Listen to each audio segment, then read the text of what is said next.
Bien, nous avons vu tout à l'heure que à tout moment, on pouvait suivre la cristallisation d'un liquide au fur et à mesure que la température baisse. Et qu'à chaque température, on était en mesure de calculer la quantité des cristaux qui se forment et la quantité du liquide résiduel. Maintenant, on va faire la démarche inverse, c'est-à-dire on va opérer ce qu'on appelle une fusion partielle, c'est-à-dire comment à partir d'une roche solide soumise à une température donnée, en l'occurrence la température eutectique, la température la plus basse pour laquelle il y a fusion, comment calculer la quantité du liquide qui se forme une fois cette température eutectique atteinte. Bien. Alors, on va choisir une roche de composition X, c'est-à-dire une roche où on a 70% de quartz pour 30% d'albite. Dès qu'on atteint le solidus, bien sûr, il y a du liquide qui va se former. Alors, du moment qu'on est dans le champ de cristallisation du quartz liquide, ça veut dire qu'ici, en aucun moment, il n'y aurait de l'albite. Toute l'albite qui va se former sera à l'état liquide. Ça, c'est un paramètre essentiel à retenir, une donnée fondamentale qui est fournie justement par le diagramme de phase. Bien. Donc, X a composition 70% de quartz pour 30% d'albite. La composition de point eutectique, rappelez-vous, le point eutectique, c'est un point invariant. C'est lui qui caractérise le système binaire quartz-albite. Seule la température eutectique est invariante, donc c'est elle qui détermine, qui fixe le système quartz-albite.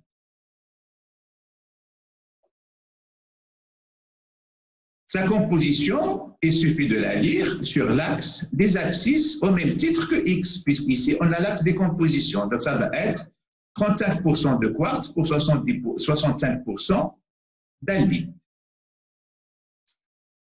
35% d'albite pour 65% de quartz. OK. Alors, à la température eutectique, nous avons dit qu'on était de l'eau champ liquide plus quartz. Donc, il n'y a pas d'albite.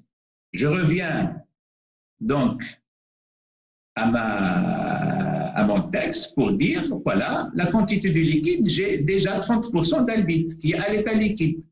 Donc, je connais, pour une part, la quantité du liquide à travers tout le contenu d'albite qui, lui, est à l'état liquide, puisqu'on est dans le champ liquide plus quartz. Maintenant, ce qui me reste à déterminer, la quantité de quartz liquide qui va accompagner l'albite. Bien, je vais me référer au point eutectique. Comme on l'indique, c'est un point caractéristique du système binaire albite-quartz, ça veut dire quoi? Ça veut dire que chaque fois que j'ai 35% d'albite, j'ai 65% de quartz. En l'occurrence, 30% d'albite sont passés à l'état liquide. Maintenant, quelle est la quantité de quartz qui va accompagner ces 30% d'albite? Donc, il suffit de construire une simple règle de 3 pour déterminer la proportion du quartz qui va accompagner l'albite. Et donc, la quantité de liquide qui va se former par fusion partielle d'une roche solide de composition 70% de quartz plus 30% d'albite à la température eutectique, ça sera 30% d'albite plus ce que j'ai calculé en quartz, 56% de quartz. Et donc, la somme totale, c'est 86. Donc, à partir de 100% de roche solide, j'ai formé à la température eutectique 86% de liquide. Bien. Maintenant, je vais revenir au même diagramme pour prendre un autre exemple, celui du Y. Y, j'ai une roche de composition Y, donc la composition Y peut osciller ici. Maintenant, une fois que je touche le solidus, eh bien, qu'est-ce qui se passe? Eh bien, du moment que ici, il n'y a pas de quartz solide, donc toute la partie quartz, c'est-à-dire que les 20% de quartz que j'ai ici sont totalement liquides. Et dans ce liquide, il n'y a pas que du quartz. Bien sûr, il y a du quartz liquide, plus de l'albite liquide, plus de l'albite à l'état cristallin. Bien. De la même manière, la composition du Y étant 20% de quartz plus 80% d'albite, le point eutectique est un point invariant à 35% d'albite, 65% de quartz. Et maintenant, à la température eutectique, je forme combien de liquide? Je sais que je peux connaître une partie de ce liquide. C'est la partie qui ne cristallise pas. En l'occurrence, comme je suis dans le champ liquide plus albite, ça veut dire tout le quartz est à l'état liquide, donc au moins j'ai 20% de quartz. C'est la première partie. Il me reste à déterminer le deuxième terme, c'est-à-dire la quantité d'albite qui va accompagner le quartz. Je reviens toujours au point invariant parce que c'est un point de référence et je construis ma règle de 3 tout simplement. Donc, aux 20% de quartz qui passe à l'état liquide, j'aurai 31%, j'aurai, c'est ça, 11% d'albite qui vont accompagner le quartz. Hein? J'aurai 11% d'albite qui vont accompagner les 20% de quartz. Et donc, je vais ajouter ici la partie d'albite qui me manque, qui est 11. Donc, la quantité de liquide qui se forme à partir de la fusion partielle d'une roche de composition Y à la température eutectique, c'est 31% de liquide. Bien sûr, le reste, c'est ce qui n'a pas fondu. Maintenant, essayons de comparer les quantités liquides formées pour la composition X et pour la composition Y. On constate pour chaque composition, on forme une quantité de liquide correspondante. Ici, pour cette composition X, j'ai formé 86% de liquide. Là, pour une composition différente, j'ai formé 31% de liquide. Ça veut dire quoi? Ça veut dire que la quantité de liquide formée dépend de la composition initiale de la roche. Pour chaque roche, je vais obtenir une certaine quantité liquide. Maintenant, regardons dans ce liquide que j'ai formé. Dans ce liquide que j'ai formé, on a trouvé 30% d'albite et 56% de quartz. Quand je ramène ces valeurs en termes de proportion, autrement dit 30 sur 86, eh bien, j'obtiendrai 35% d'albite. Quand ici, je divise les 56 par la somme totale, j'obtiendrai 65% de quartz. De la même manière qu'ici, c'est-à-dire que pour les 31% d'albite, 20 sur 31 me donne 65% de quartz et 11 sur 31 me donne 35% d'albite. Et comme vous pouvez le constater, ces compositions obtenues, eh bien, c'est la composition des points eutectiques. Alors, deux corollaires très importants à retenir. D'abord, la quantité de liquide formée dépend de la composition de la roche de départ. À chaque composition, on forme une quantité de liquide correspondante. Mais, quelle que soit la quantité de liquide formée, la composition de ce liquide correspond à celle du point eutectique. Et ça, c'est fondamental. C'est-à-dire que la composition du liquide de fusion à la température, la première température TE, parce que c'est la température de fusion, eh bien, la quantité de liquide, la composition de ce liquide formé est toujours la composition du point eutectique. Alors que la quantité, vous distinguez la quantité de la composition. La quantité est différente, mais la composition est la même.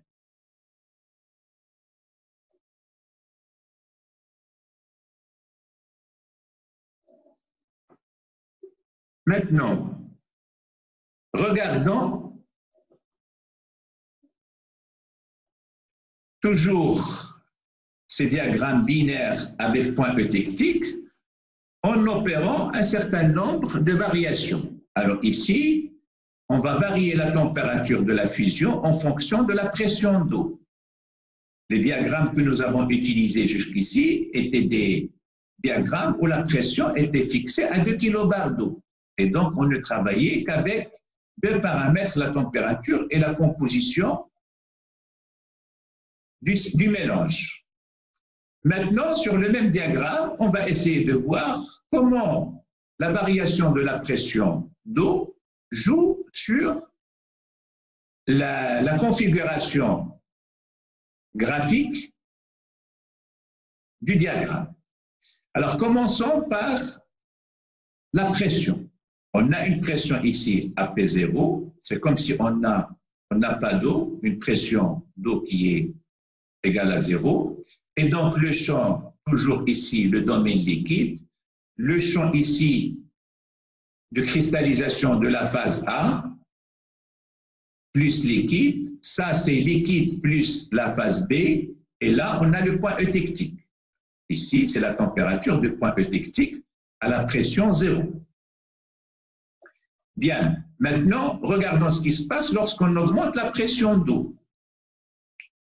Lorsqu'on augmente la pression d'eau, c'est-à-dire on passe de P0 à P1, eh bien, regardez ce qui se passe. On a un changement au niveau des champs de stabilité des phases minérales et même des états du système. Alors, ici, cette partie-là était comptabilisée solide dans le premier diagramme, puisqu'ici, c'est le champ solide pour le diagramme à P0.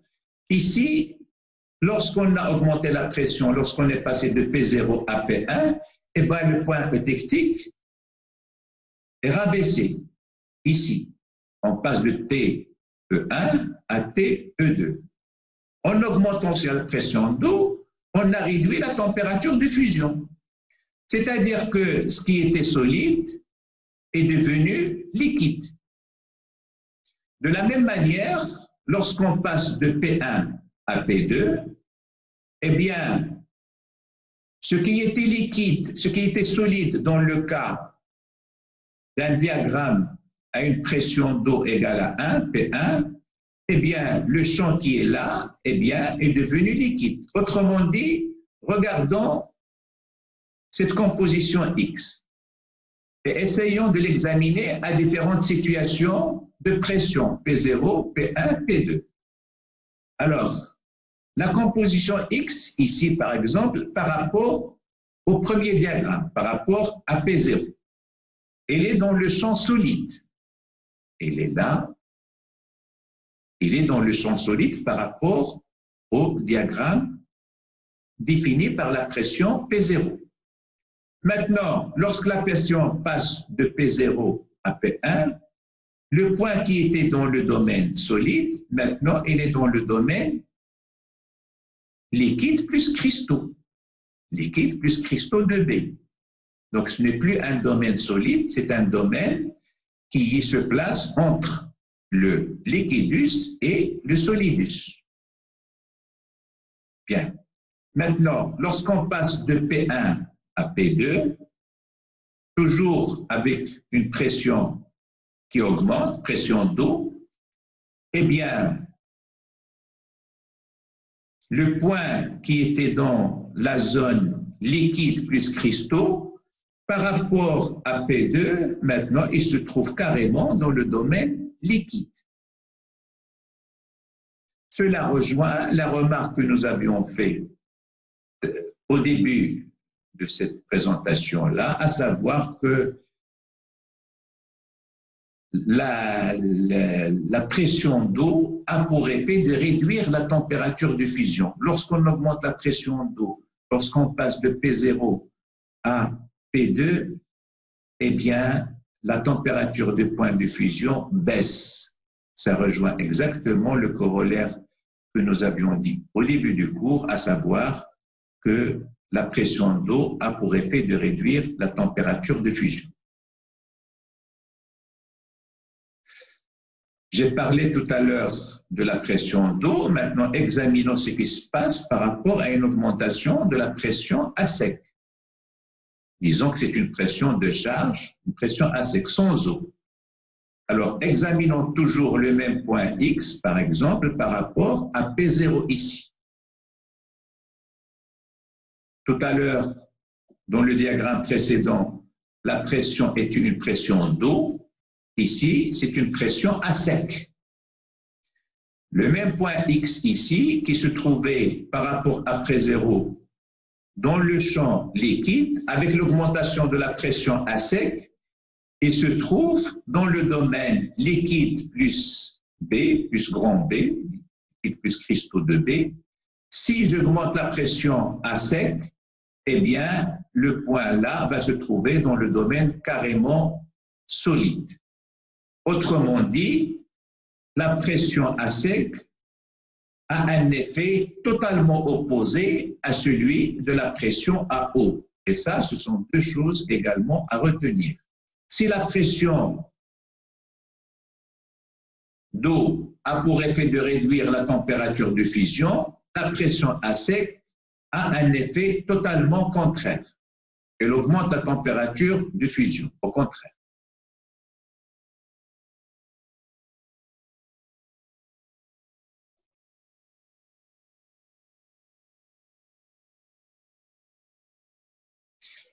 Alors, tout à l'heure, nous avions observé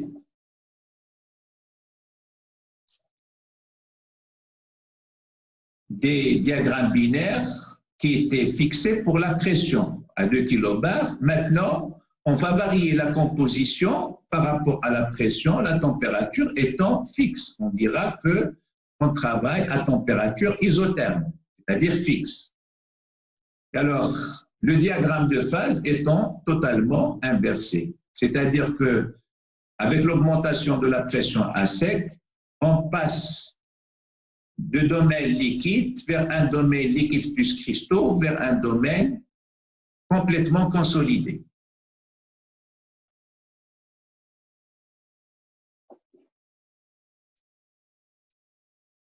Alors, on a deux types de représentations par rapport au système binaire. On a des systèmes binaires sans point eutectique, avec point eutectique, pardon, c'est ce qu'on a vu tout à l'heure. Maintenant, on a un schéma du système binaire sans point eutectique. C'est le système binaire, toujours à deux phases, et en l'occurrence, il est caractéristique des systèmes isomorphes, c'est-à-dire où les phases décrivent une série isomorphe entre elles. C'est le cas, par exemple, des olivines, c'est le cas des plagioclases, albite, anorthite, c'est le cas de toute phase qui décrit une série isomorphe, c'est-à-dire une variation, c'est une solution solide avec variation de composition entre deux pôles purs. Alors, l'exemple ici traité, c'est l'exemple des olivines, où on a deux pôles purs. Le pôle ferreux, qui est la fayalite, qui est le pôle fer 2 ici au 4, et là, le pôle magnésien, qui est la fayalite, qui est la forstérite. Et entre les deux pôles fayalite, forstérite, on a toutes les compositions intermédiaires. Alors, ce champ, ou bien ce diagramme, se divise en trois types de champs. On a le champ ici complètement liquide, là, le liquidus, là, les olivines, c'est-à-dire des cristaux d'olivine dans le liquide, c'est le domaine liquide plus cristaux, et là, on a le domaine carrément solide, c'est-à-dire le domaine d'olivine à l'état cristal. Bien, là, on a le champ de température, et de la même manière, là, c'est le champ des c'est l'axe des compositions, et de la même manière, on travaille à pression constante.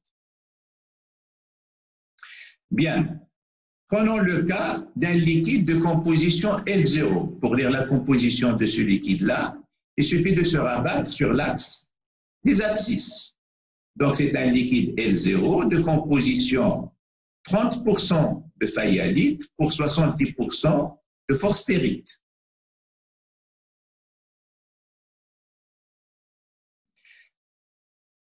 À la température T1, dès que ce liquide touche le liquidus, des cristaux d'olivine commencent à se former. Alors la composition de ces cristaux d'olivine qui se forment, il suffit de la lire sur l'axe, sur le liquidus, sur la courbe solidus.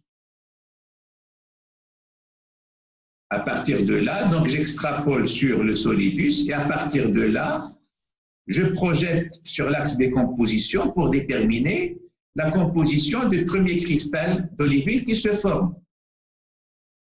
Alors ici, le premier cristal d'olivine qui se forme a la composition 10% de fayalite pour 90% de forstérite.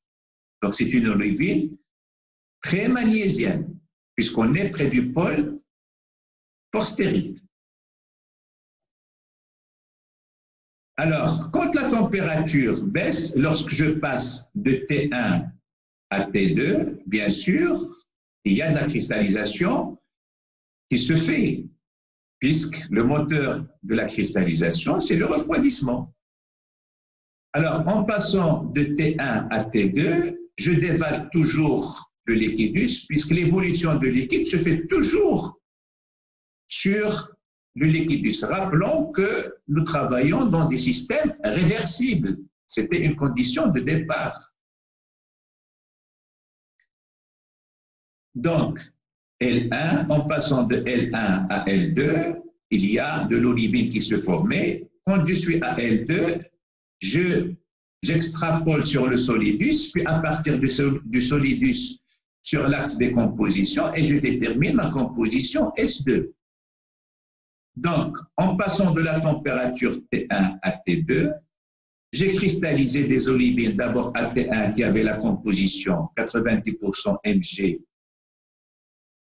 forstérite pour 10% de fayalite. Là, à T2, c'est 80% de forstérite pour 20% de fayalite.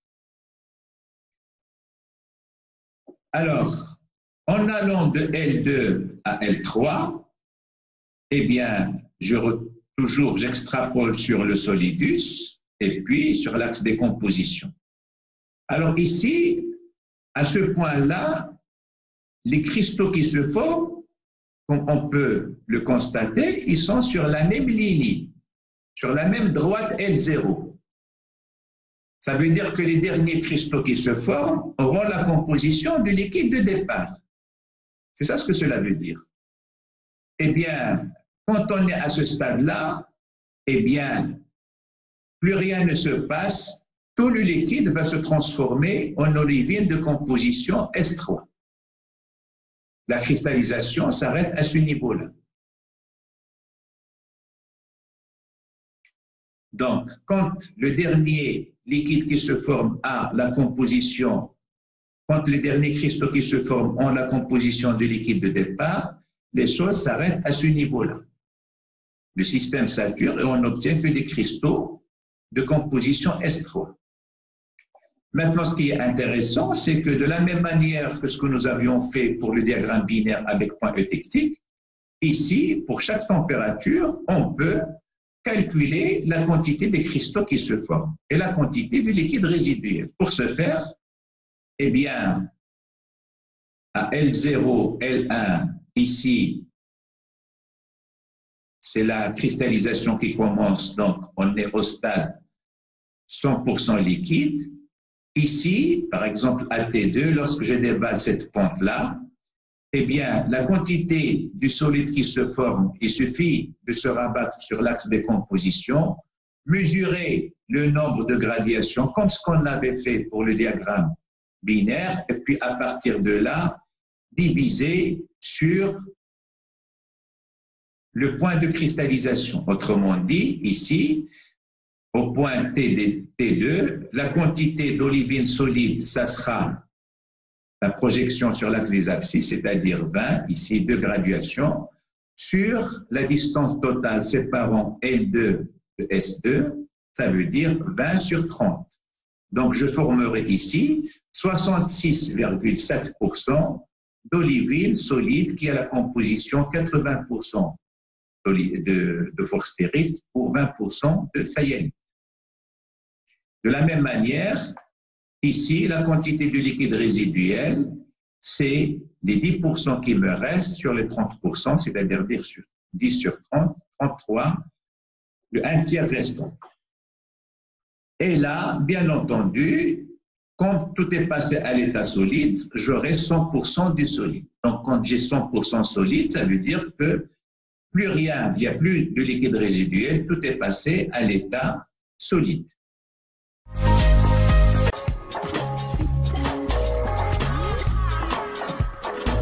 إن أعجبك الفيديو لا تنسى الإعجاب والاشتراك في القناة.